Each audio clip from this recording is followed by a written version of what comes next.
स्वागत है आपका हमारे चैनल भारत का आईना पे। आज की 10 बड़ी खबरें आइए जानते हैं। सरकारी जमीन पर बरसों से बसेरा, क्या आपको मिल सकता है मालिकाना हक? आइए जानते हैं। अगर कोई सरकारी जमीन पर सालों से रह रहा है तो वो जमीन हमेशा के लिए उसकी हो जाएगी। सरकार उसे पट्टा भी देगी। अगर आप भी ऐसा सोच रहे हैं तो बिल्कुल गलत सोच रहे हैं। सरकारी जमीन पर मालिकाना हक पाना आपका कानूनी अधिकार नहीं है। यह पूरी तरह से दो बातों पे निर्भर करते हैं। आइए जानते हैं वो दो बात है क्या। पहली बात है कि अगर राज्य सरकार कोई स्कीम लाती है तभी आपको पट्टा मिल सकता है। आप कोर्ट जाकर जबरदस्ती हक नहीं मांग सकते। दूसरी बात, अगर वह जमीन रहने लायक है तब तो चांस है, लेकिन अगर वो जमीन तालाब, पार्क, स्कूल या रास्ते की है तो चाहे आप 50 साल से रह रहे हो, आपको पट्टा कभी नहीं मिलेगा।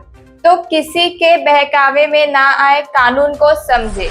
छत्तीसगढ़ सरकार ने प्रदेश के शहरों को आधुनिक और सुविधा युक्त बनाने की दिशा में बड़ा कदम उठाया है। आदर्श शहर समृद्धि योजना क्या है? पहले चरण में राज्य के 32 शहरों का चयन किया गया। योजना के तहत सड़क, ड्रेनेज, स्ट्रीट लाइट और ट्रांसपोर्ट जैसी बुनियादी सुविधा को बेहतर बनाया जाएगा।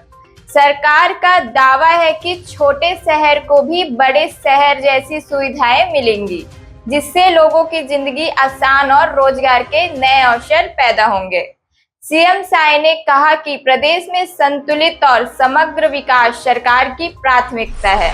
बिलासपुर के उसलापुर इलाके में देर रात बदमाशों ने घर का ताला तोड़कर हमला कर दिया। घटना के बाद क्षेत्र में डर का माहौल बन गया है। स्थानीय लोगों ने पुलिस से सुरक्षा बढ़ाने की मांग की है। पुलिस मामले की जांच में जुटी हुई है। बिलासपुर के कोटा थाना क्षेत्र में तालाब से नवजात बच्ची का शव मिलने के बाद इलाके में हड़कंप मच गया। आशंका जताई जा रही है कि जन्म छिपाने के उद्देश्य से बच्ची को तालाब में फेंका गया था। पुलिस ने शव को पोस्टमार्टम के लिए भेजकर मामले की जांच शुरू कर दी है। छत्तीसगढ़ में डायल 112 भर्ती के नाम पर सोशल मीडिया पर वायरल हो रहे पोस्ट को फर्जी बताया जा रहा है। पुलिस और प्रशासन ने युवाओं से अफवाहों से बचने और आधिकारिक सूचना पर ही भरोसा करने की अपील की है। पेंड्रा में सराफा कारोबारी की गोली मारकर हत्या के बाद लोगों में भारी आक्रोश देखने को मिल रहा है। विरोध में व्यापारियों ने जिला बंद का आह्वान किया और सुरक्षा व्यवस्था मजबूत कराने की मांग की है। रायपुर के एक टेक एक्सपर्ट ने नया एआई प्लेटफॉर्म विकसित करने का दावा किया है, जो 8K रिजोल्यूशन इमेज तैयार कर सकता है। डेवलपर का कहना है कि यह कई लोकप्रिय एआई टूल से बेहतर प्रदर्शन करेगा। बिलासपुर के तिफरा इलाके में ट्रांसफार्मर ब्लास्ट का वीडियो सामने आने के बाद क्षेत्र में हड़कंप मच गया। सिद्धिविनायक नगर, गुरु रोड और मां आशापुरम कॉलोनी सहित कई इलाकों के लोग पिछले एक सप्ताह से लगातार बिजली कटौती और लो वोल्टेज की समस्या से जूझ रहे हैं। स्थानीय निवासियों का आरोप है कि कई शिकायत के बावजूद बिजली विभाग ने समय रहते सुधार कार्य नहीं किया। लोगों ने विभाग से जल्द व्यवस्था सुधारने और जिम्मेदार अधिकारी पर कार्रवाई की मांग की है। 24 मई को 2 चरणों में आयोजित हुई यूपीएससी प्रीलिम्स परीक्षा के बाद कई अभ्यर्थियों ने आरोप लगाया कि कुछ परीक्षा केंद्र पर अव्यवस्था का माहौल था। कहीं तकनीकी दिक्कत सामने आई तो कहीं समय प्रबंधन को लेकर छात्रों ने नाराजगी जताई। सोशल मीडिया प्लेटफॉर्म पर यूपीएससी प्रीलिम्स ट्रेंड कर रहा है। अभ्यर्थियों का कहना है कि परीक्षा जैसे संवेदनशील प्रक्रिया में पारदर्शिता और बेहतर प्रबंधन बेहद जरूरी है। कई छात्रों ने आयोग से जवाब और सुरक्षा की मांग की है।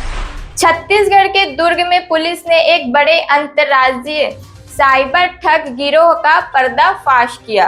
आरोपियों ने एपीके फाइल भेजकर मोबाइल हैक किया और फिर व्हाट्सएप डीपी बदलकर कंपनी से करीब 20 लाख रुपए की ठगी को अंजाम दिया। इस मामले में पुलिस ने 6 आरोपियों को गिरफ्तार किया है। पुलिस के मुताबिक ठगों ने पहले मोबाइल पर एक एपीके फाइल भेजी। फाइल डाउनलोड करते ही मोबाइल हैक हो गया। आरोपियों ने व्हाट्सएप अकाउंट का एक्सेस हासिल कर लिया। इसके बाद कंपनी अधिकारी की डीपी बदलकर कर्मचारी को मैसेज भेजे गए, अलग अलग खातों में पैसे ट्रांसफर करवा लिए गए। जब कंपनी को ट्रांजैक्शन पर शक हुआ तब साइबर सेल में शिकायत दर्ज कराई गई। जांच के दौरान पुलिस ने डिजिटल ट्रेल और बैंक खाते की मदद से गिरोह तक पहुंच गई।